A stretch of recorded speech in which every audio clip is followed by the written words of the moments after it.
Hello, hello, hello. Alors, il y a certaines personnes qui m'ont demandé comment faire pour réaliser cette photo-là. Enfin, ce genre de photo-là.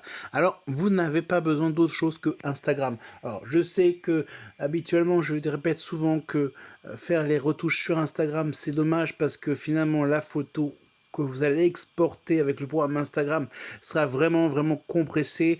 Il va y avoir des trucs dégueulasses au niveau du dégageage des ombres, c'est-à-dire que vous allez avoir les ombres qui sont très mauvaises. Donc comme d'habitude, vous mettez au maximum la luminosité. Alors c'est un conseil pour éviter de monter trop les lumières.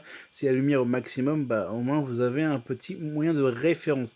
Pourquoi avoir toujours la luminosité au maximum? Ça permet de toujours avoir le même indice de luminosité sur votre téléphone. Et évidemment, il est souvent déconseillé si vous faites de la retouche de couleur, de tout ce qui est colorimétrie, de travailler sur un téléphone ou un écran qui n'est pas calibré. Moi, mon écran de Mac est calibré avec une sonde ainsi que tous les différents écrans que j'utilise au quotidien pour bosser simplement les photos et la vidéo.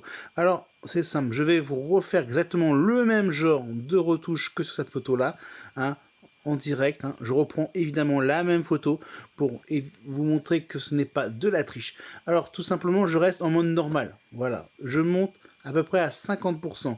Voilà, je vais dans la luminosité, je remonte encore un petit peu comme ça. Alors on va mettre un peu la netteté comme ça, pas trop, sinon ça fait ressortir tous les défauts de l'appareil photo. Alors là, les hautes lumières, on la baisse. J'étais vraiment ça, c'est pour dégager le ciel. Alors qu'est-ce qui se passe? Les ombres. On va monter un peu, dégager les, les ombres comme ça, pas trop, parce que si vous faites trop, vous allez voir tous les défauts de l'appareil et c'est pas trop ce que vous voulez.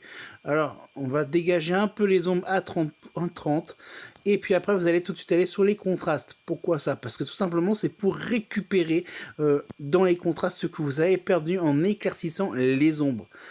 Donc après, une fois que vous avez fait ça, vous allez rajouter un peu de détails, pas trop, hein, parce que si vous en mettez trop, ça va glutiner votre photo.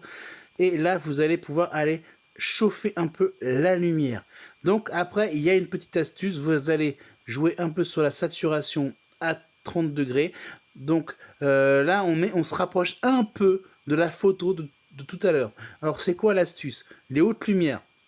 Dans les hautes lumières, je vais rajouter du rouge. Voilà, je baisse un tout petit peu comme ça, ou je monte comme vous voulez. Ça va permettre de créer une petite ambiance californienne. Et là, dans les ombres, vous allez choisir l'ombre que vous voulez selon le style de photo. Bleu, rouge, vert, orange, blanc. Moi, j'ai toujours une petite préférence pour le bleu. Alors, ça fait pas vraiment réaliste du bleu comme ça, donc vous allez aller sur 19. Et voilà, vous voyez la différence. Terminé. On enregistre. Voilà.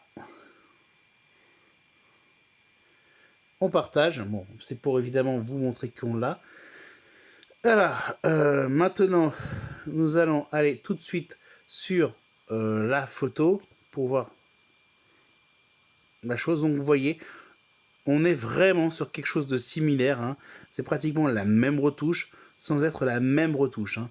Ici, c'est un peu plus clair sur celle-là. Et voilà. Je vous souhaite à toutes une très bonne journée. C'était un live en direct d'une retouche photo.